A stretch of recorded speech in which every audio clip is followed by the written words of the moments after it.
पिछले एपिसोड में हमने देखा था कि बातियान जब होटल के अंदर आया हुआ था तो वहां पर उसकी लड़ाई कुछ असासन के साथ हो जाती है। वो लोग यहाँ पर बातियान के ऊपर हमला करने की कोशिश करते हैं, लेकिन बातियान अपनी पावर का इस्तेमाल करते हुए सभी को बढ़िया तरीके से धूल चटा देता है, जिस वजह से उन सभी की हालत बहुत ही ज्यादा खराब हो चुकी थी। सभी को धूल चटाने के बाद वहाँ से बातियान इंपीरियल सिटी में घूमने के लिए निकल चुका था, पर तब उसको वहाँ पर चैन दिखाई दी जाती है जो बातियान से मिलकर बहुत ही ज्यादा खुश थी। वो बातियान को इंपीरियल सिटी के बारे में बताने लग जाती है और उसको अच्छे अच्छे रेस्टोरेंट में भी लेकर जाती है ताकि वहां जाने के बाद वो सब मिलकर शराब पी सकें। इस चीज से बातियान को भी काफी ज्यादा अच्छा लगता है, तो वो भी चैन के साथ होटल के अंदर आ चुका था शराब पीने के लिए। जिसके बाद यहाँ से ये एपिसोड शुरू होता है। तो इस एपिसोड की शुरुआत में चैन के साथ जो लड़की आई भी थी उनमें से एक लड़की जो थी वो यहाँ पर शराब के अंदर पॉइजन मिलाकर बातियान को पिला चुकी थी, लेकिन बातियान समझ चुका था कि उसके अंदर पॉइजन है तो वो उसको पीता ही नहीं। बाकी के जो लोग थे वो लोग यहाँ पर ये चीज देखकर हैरान रह जाते हैं कि आखिर इसने ऐसा क्यों किया, ये शराब के अंदर पॉइजन डालकर हमें मारना क्यों चाहती है, हमने तो उसका कुछ भी नहीं बिगाड़ा है। वो लड़की जो थी वो यहाँ पर काफी ज्यादा भड़की हुई थी। वो बातियान से गुस्से में कहती कि तो तुमने पता कर ही लिया कि इसके अंदर पॉइजन डाला हुआ था, लेकिन खैर कोई बात नहीं, पॉइजन से तो तुम बच गए लेकिन अब नहीं बचोगे, मैं तुम्हें मार कर ही रहूंगी, चाहे कुछ भी क्यों ना हो जाए, आज तुम्हारा मरना लिखा हुआ है। तो वो अपनी किसी भयंकर तरह की पावर को एक्टिवेट करना शुरू कर देती है, जिस वजह से उसका पूरा हुलिया ही बदलने लग गया था। वो किसी डीमन या मॉन्स्टर जैसी दिखाई देने लग जाती है, मानो कि उसका खुद पर से कंट्रोल ही खत्म हो गया। वो एक कप फेंक कर मारती है बातियान को, लेकिन बातियान अपनी पावर का इस्तेमाल करते हुए उससे बच चुका था। चैन और वो जो दूसरी लड़की थी वो यहाँ पर देखकर घबरा जाते हैं कि आखिर इसे हुआ क्या, ये इतनी अजीब हरकत कैसे करने लग गई, ये अपने होश में तो है ना। पर बातियान आराम से बैठे बैठे उस लड़की को देख रहा था ताकि जान सके कि इसके साथ ये हो क्या रहा है। खाली दुश्मनी होती तो नॉर्मल अटैक करती है, लेकिन ये तो ऐसा लग रहा है कि पजेस होते जा रही है। वो लड़की बिल्कुल किसी डीमन जैसी दिखाई देने लग गई थी, बहुत ही भयंकर लुक हो गया होता है उसका। वो बातियान से कह रही थी कि मरोगे तो मैं तुम्हें जिंदा नहीं छोड़ने वाली, ऐसी मौत मारूंगी जिसके बारे में तुमने कभी सोचा भी नहीं होगा। तो वो अपनी पावर का इस्तेमाल करते हुए एक भयंकर वाला अटैक बातियान के ऊपर देकर मारती है, लेकिन बातियान जैसे अपना कप फेंकता है वो लड़की उड़कर दूर फेंका चुकी थी, बस बातियान के कप के अटैक की वजह से। लेकिन वो लड़की इतनी जल्दी हार तो नहीं मानने वाली थी। वो हिम्मत करते हुए दोबारा खड़ी होने लग जाती है ताकि बातियान के साथ फाइट कर सके। वो जैसे ही यहाँ पर एक और जबरदस्त वाला अटैक बातियान के ऊपर करने वाली थी कि बातियान टेबल ही उठाकर देकर मारता है उस लड़की को, जिस वजह से उस लड़की की हालत दोबारा से खराब हो चुकी थी। वो जितने भी अटैक क्यों न कर लेती, बातियान शांति से उसके अटैक को देखता और फिर उसके अटैक का जवाबी हमला करता। 2 बार मार खाने के बाद भी वो लड़की यहाँ पर सुनने को तैयार नहीं थे। वो फिर से यहाँ पर अपनी पावर को एक्टिवेट करते हुए अटैक को रेडी कर रही थी। पूरे रेस्टोरेंट में घूम घूम कर और अपनी ज्यादा पावर को बढ़ाते हुए वो बातियान, चैन और उस लड़की के ऊपर अटैक करने की कोशिश कर रही होती है ताकि तीनों के तीनों को ही मार दे। पर जब उस लड़की का उछलना कूदना और अटैक करना बहुत ज्यादा हो जाता है तो बातियान अपनी पाम टेक्निक के अंदर ही उस लड़की को जकड़ लेता है, जिस वजह से वो लड़की वहां से हिल भी नहीं पा रही थी, बिल्कुल स्टॉप हो चुकी थी। वो खुद को कई बार छुड़ाने की कोशिश भी करती है लेकिन कोई फायदा नहीं होता। और तब भी वो यहाँ पर जब कैद थी तो फिर भी वो कुछ अटैक करने की कोशिश कर रही थी ताकि बातियान की जान ले सके, लेकिन बातियान अपनी पावर का इस्तेमाल करते हुए उस लड़की के सारे अटैक से बच चुका था। उसको यहाँ पर कुछ भी नहीं होता, वो हर अटैक को डिस्ट्रॉय करता जाता है। इतने सारे अटैक खा लेने के बाद वो जो लड़की थी वो वहाँ पर बेहोश होने लग जाती है, मानो कि उसकी ताकत अब खत्म हो रही है। लेकिन पोजीशन से तो बाहर वो निकल कर नहीं आई थी। चैन जो थी वो यहाँ पर बातियान से कहने लग जाती कि बातियान तुम्हें पता है कि इसके साथ क्या हुआ, ये इससे पहले ऐसी हरकत तो कभी नहीं करती थी, तो फिर अचानक से इसको ऐसा क्या हो गया। तो बातियान कहता है कि इसके अंदर पॉइजन डाला गया, किसी खास तरह का पॉइजन है इसके अंदर जो इसको यहाँ पर पोजेस कर रहा है और अपने कंट्रोल में लेने की कोशिश कर रहा है। ये सुनकर बाकी लोग भी हैरान रह जाते हैं कि ये तो हमारे अंदर पॉइजन डाल रही थी, इसके अंदर किसने पॉइजन डाल दिया। बातियान अपनी पावर का इस्तेमाल करते हुए उस लड़की के स्पिरिचुअल वर्ल्ड के अंदर जा चुका था ताकि देख सके कि यहाँ पर हो क्या रहा है। तो स्पिरिचुअल वर्ल्ड के अंदर जहाँ पर उस लड़की की सोल रखी हुई थी उसी को चारों तरफ से एक बहुत ही ज्यादा पॉइजनस स्नेक से उसने कवर करके रखा होता है, मतलब कि सोल पर उस स्नेक ने अपना कब्जा कर लिया था और वो वहां से जाने को तैयार नहीं था। इसी स्नेक ने जब उस लड़की को पोजेस किया तो वो लड़की बिल्कुल पगला सी गई थी और बातियान की जान लेने वाली थी। स्नेक बातियान को यहाँ पर देखकर भड़क जाता है कि तेरी हिम्मत कैसे हुई यहाँ पर आने की, तो वो बातियान के ऊपर अटैक करने लग गया था। पर बातियान भी अपनी पावर का इस्तेमाल करते हुए उसके अटैक को रोकता है और खुद भी अटैक करके स्नेक को मारने की कोशिश कर रहा था। एक से बढ़कर एक अटैक यहाँ पर बातियान उस स्नेक पे कर चुका था, पर स्नेक है कि हार मानने को तैयार तैयार ही नहीं, वो बहुत ज्यादा स्ट्रांग लग रहा था।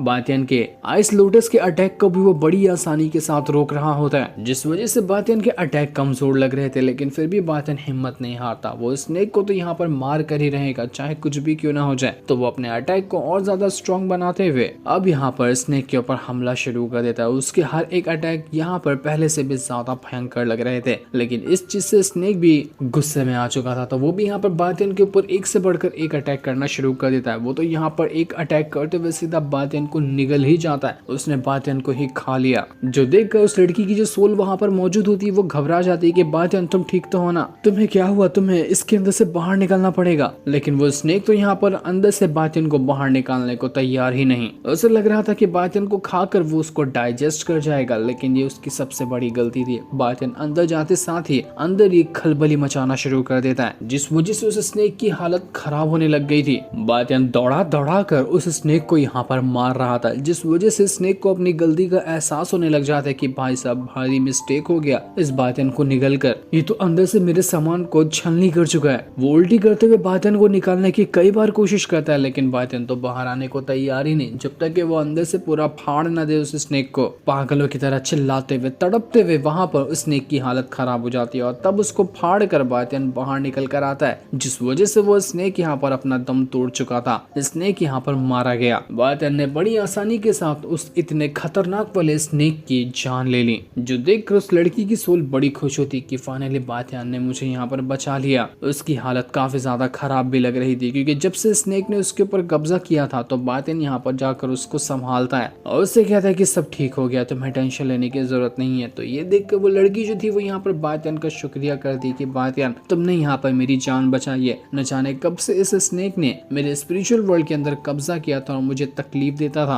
पर फाइनली तुमने आकर मेरी इस तकलीफ को खत्म किया। तुम्हारा ये एहसान मैं कभी नहीं भूल पाऊंगी। जैसे ही स्पिरिचुअल वर्ल्ड के अंदर वो जो स्नेक यहाँ पर मरा था, रियल वर्ल्ड के अंदर वो लड़की जो पोजेस हुई पड़ी थी वो ठीक हो जाती है, वो बिल्कुल नॉर्मल हो चुकी थी। सभी जाकर उसको संभालते हैं और उस लड़की को पहले से बहुत ज्यादा अच्छा लग रहा था। वो बातियन से माफी मांगते हुए कहती कि मैंने पहले भी तुम्हारे साथ बहुत गलत किया, उम्मीद है कि तुम मुझे उसके लिए माफ कर दोगे। मैं तुम्हें सिर्फ थैंक यू कह सकती हूँ, उससे ज्यादा कुछ कहने के लिए मेरे पास है ही नहीं। बातियन कहता है कि वो सब छोड़ो, मुझे ये बताओ कि आखिर तुम्हारे अंदर ये पॉइजन डाला तो डाला किसने था, उसकी शक्ल वगैरह याद है क्या तुम्हें? तो वो लड़की कहती कि शक्ल तो वैसे नहीं याद है, सिर्फ मुझे इतना याद है कि किसी ने मुझ पर हमला कर दिया था, इसलिए मैं शक्ल उसकी नहीं देख पाई। पर हाँ, मुझे ये जरूर लगता है कि कोई तो बंदा है जो इस इंपीरियल सिटी के अंदर जितने भी एल्केमिस्ट वगैरह है ना, उन सभी की जान लेना चाहता है। वो किसी की भी एल्केमिस्ट को देखता है तो उसके दिमाग में आग लग जाती। तो हो सकता है कि उसी ने मुझ पर हमला किया होगा, क्योंकि मैं भी एक एल्केमिस्ट हूँ।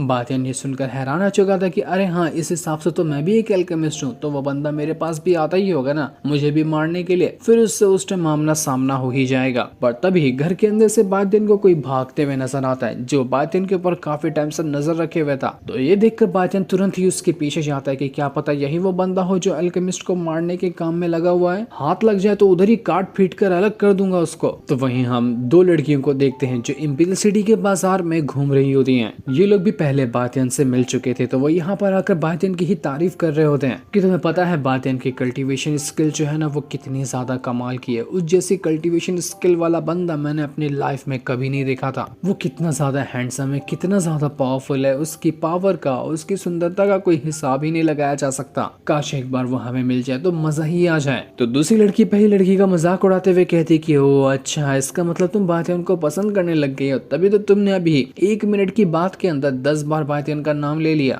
कुछ तो फीलिंग आ रही है तुम्हारे अंदर बातियन को लेकर, मिलवाऊं क्या तुम्हें उससे? लेकिन ये लोग बात कर ही रहे थे कि तभी वहां पर किन्वू भी पहुंच जाता है। ये वही बंदा था जिसको पिछले एपिसोड में बातियन ने देखा था और यही हारा था एल्केमी का कंपटीशन बातियन से। वो यहाँ पर बहुत ही ज्यादा गुस्से में आया होता है और वही यहाँ पर कहने लग जाता है कि मैं किसी भी एल्केमिस्ट को नहीं छोड़ूंगा, जो भी एल्केमिस्ट मेरे नजरों के सामने आएगा ना मैं उसको बहुत बुरी तरीके से मारूंगा, जान ले लूंगा उसकी। पिछली बार जब इसका बातियन के साथ एल्केमी का कंपटीशन हुआ था तो बड़ा बेइज्जत करके बातियन ने इसको कंपटीशन में हराया था। तो उसी के बाद से ये किन्वू जो था वो पागल हो गया कि अब मैं दुनिया के किसी भी एल्केमिस्ट को जिंदा ही नहीं छोड़ूंगा, ताकि वो अगली बार मुझे ना हरा दे एल्केमी के कंपटीशन में। इसी वजह से वो सारे के सारे एल्केमिस्ट को मार रहा था। ये दोनों जो लड़कियां यहाँ पर बातियन के बारे में बात कर रही थी ये भी एल्केमिस्ट थी, तो इनको भी मारने के लिए वो यहाँ पर पहुंच जाता है।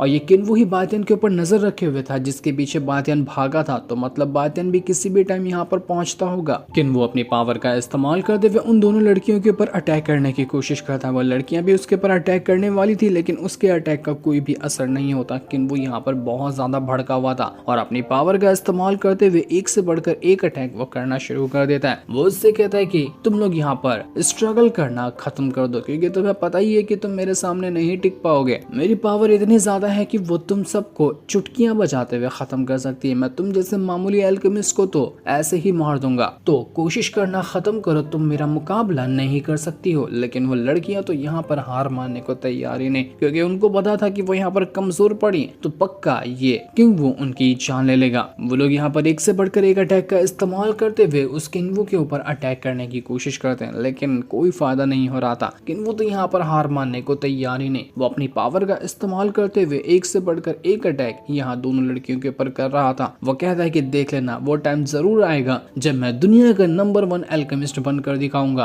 और उस टाइम मैं बदला लूंगा बातियन से। ऐसा कुत्ते की मौत मारूंगा ना उसको, जिसके बारे में उसने कभी सोचा भी नहीं होगा। कैसे वो मेरी बेइज्जती कर सकता है सबके सामने। इसका बदला जब भी बातियन मुझे मिलेगा ना, उससे लेकर ही रहूंगा मैं। तो बातियन का ही गुस्सा वो यहाँ पर दोनों लड़कियों के ऊपर उतारते हुए उनको मार रहा था। इतना मार देता है कि वो दोनों लड़कियां बुरी तरह से घायल हो चुकी थी, उनकी हालत एकदम खराब हो जाती है। लेकिन फिर भी वो हिम्मत नहीं हारती। वो अपना फॉर्मेशन बनाकर, एक जो लड़की थी वो दूसरी लड़की से कहती कि जाओ तुम यहाँ से, तुम मुझसे थोड़ी सी कमजोर हो, तुम्हारी कल्टीवेशन स्किल थोड़ी कमजोर है, तो तुम यहाँ पर मारी जा सकती हो, इसलिए मैं यहाँ पर इसको रोकती हूँ। लेकिन वो लड़कियां तो यहाँ पर रुकने को तैयार नहीं। दूसरी वाली लड़की भी कहती कि नहीं, मेरे बगैर तुम यहाँ पर इसको नहीं हरा सकती, लड़ेंगे तो साथ और मरेंगे तो मरेंगे भी साथ। इस वजह से दोनों अपनी पावर का इस्तेमाल करते हुए एक अटैक को रेडी करने लग गए थे, ताकि किन्वू के ऊपर अटैक करते हुए उसकी जान ले सके। लेकिन किन्वू कहता है कि अफसोस यार, तुम लोग कितने अच्छे लोग हो जो एक दूसरे का साथ दे रहे हो, पर अच्छे लोगों को मारने का ही तो मजा कुछ और होता है। तो वही मजा आज मैं यहाँ पर फील करने वाला हूँ। मैं भी तो देखो कि तुम दोनों साथ में मिलकर भी मुझे हरा पाते हो या नहीं पाते हो। तो वो किन्वू जो था वो भी यहाँ पर अपने भयंकर वाले अटैक को रेडी करने लग गया था, जो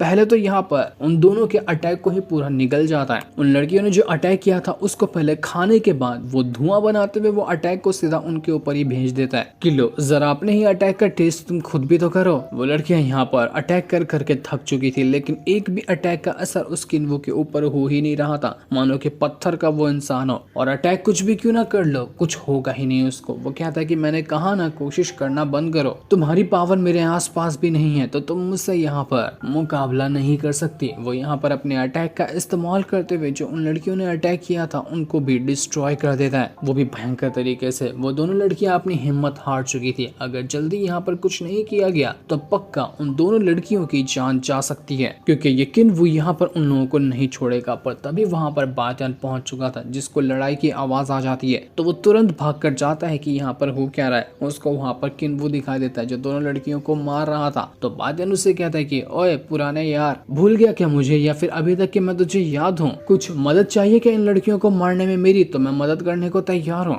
जो देखकर वो किन्वू जो था वो भड़क चुका था कि बातियन तू यहाँ पर आ गया, अच्छा हुआ, अब तुझे छोड़ने वाला नहीं हूँ मैं। लगता है कि नेक्स्ट एपिसोड में दोनों की भयंकर वाली फाइट होने वाली है। जो सीन दिखाते ही ये एपिसोड यहीं पर एंड हो जाता है।